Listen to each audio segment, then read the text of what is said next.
So today we'll be looking at the Turn 1, Lap 1 incident between Carlos Sainz and Oscar Piastri at the 2023 Belgium Grand Prix. So Sainz is starting P4 on the outside here, and Piastri is starting P5 on the inside. So obviously at Spa, a really short run into Turn 1 here, just before the long run up Eau Rouge and onto the Kemmel Straight.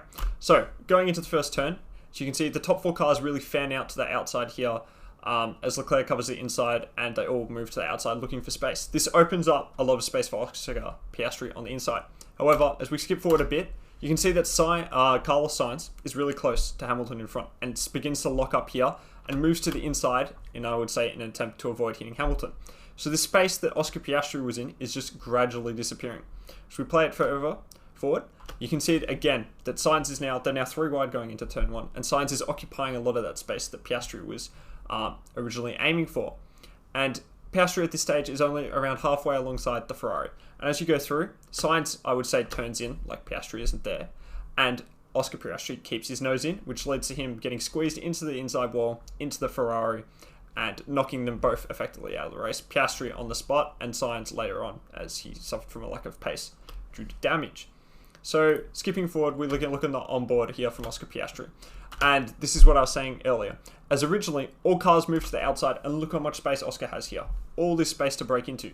However, this space gets compromised when Sainz locks up, avoids Hamilton, and comes in here. I think if Piastri was put in this situation again, he would probably back out. But in the moment, I think he was just thinking, there's space here, I'm going to go for it. Even though he's not really that far alongside the Ferrari.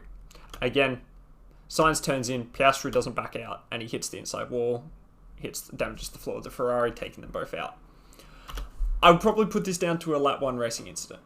I think Sainz moved across and took a lot of the space that Piastri was expecting to have in that instance, and probably not aware that Piastri was going to keep a nose in. I think Piastri, if he could do it again, probably wouldn't keep that nose in. I don't think he was far enough alongside to really warrant having a huge amount of space. But I think maybe 60% to Sainz here as he really cut across in the braking zone. And I think that's what really caused the incident. And Oscar Piastri moving out of the way is more incident avoidance. But let me know what you guys think below in the comments.